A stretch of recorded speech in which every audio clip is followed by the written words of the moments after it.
Even though the Caliber could be considered an economy hatchback, you won't be complaining about the caliber of the music choices available. The first radios started appearing in cars when technicians modified home radios for automotive use. A guy named Paul Galvin thought, gee, there might be a business in this. Galvin decided he was going to design radios just for cars. In 1930, he announced that he was going to drive his Studebaker from Chicago to Atlantic City while listening to his car radio. And you know what? It worked. Actually, it worked so well, Galvin Manufacturing eventually became a company you might recognize, Motorola.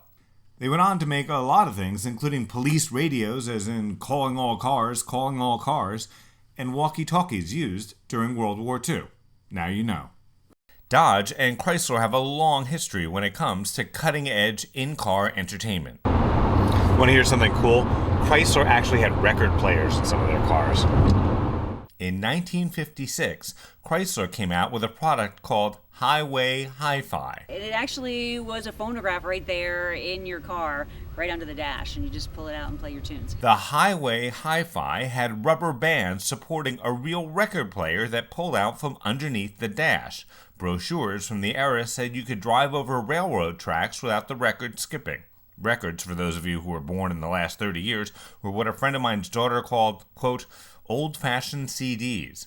In the 80s, Chrysler was also a proponent of AM stereo. As they say in the movies, fade in, fade out, to the 2010 Dodge Caliber. Not only does it have AM/FM satellite radio with an iPod connection, it also has something called Music Gate. But today, aside from the iPod hookup, we also have Music Gate. So you can play your music through these articulating speakers when you're having a tailgate party or a picnic or you're at a beach, and you can be blasting your favorite tunes.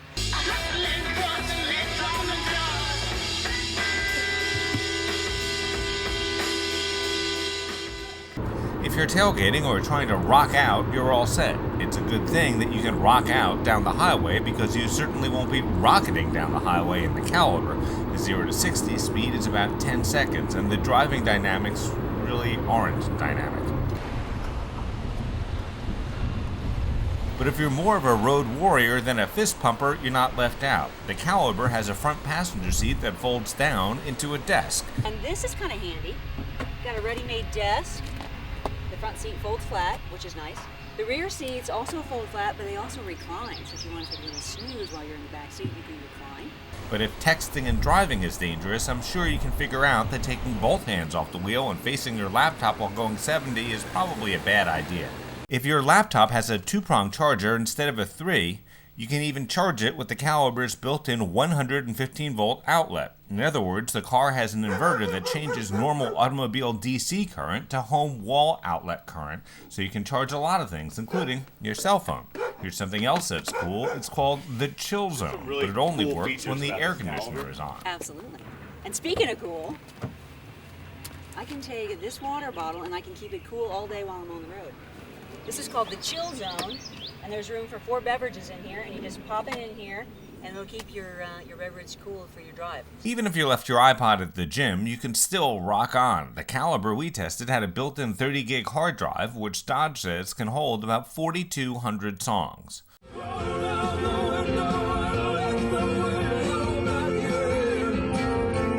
You probably won't be singing the blues because you're in an entry-level car. There are plenty of options to make your ride comfy and enjoyable.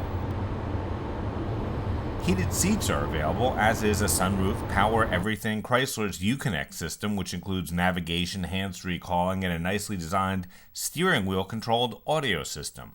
I say nicely designed because some car companies have gone overboard with their steering wheel mounted controls. It's like you're turning the entire dashboard. The Caliber keeps it simple. The steering wheel lets you steer. You can even honk. And if you find the discreetly concealed volume up and down button and the station changer button, you can do both of those things too. The 2 buttons are mounted on the back of the wheel spokes. Record your message at the tone. When you are finished, hang up or hold for more options. The Caliber, with a 2.4-liter inline 4-cylinder engine, generates 172 horsepower and gets 21 miles per gallon in the city and 25 on the highway. The inbound Lincoln tunnel same thing, getting a little bit better. It's down to... The Caliber fits into Dodge's lineup where the Neon used to go. While the Neon made a living being cute, the Caliber tries to be a little bit more brute, looking sort of like a ram that's been left in the dryer too long. Although the Dodge Caliber could start as low as $17,000, the trim level we tested started at $20,555. A rear dome light pops out to double as a flashlight, which is a pretty bright idea.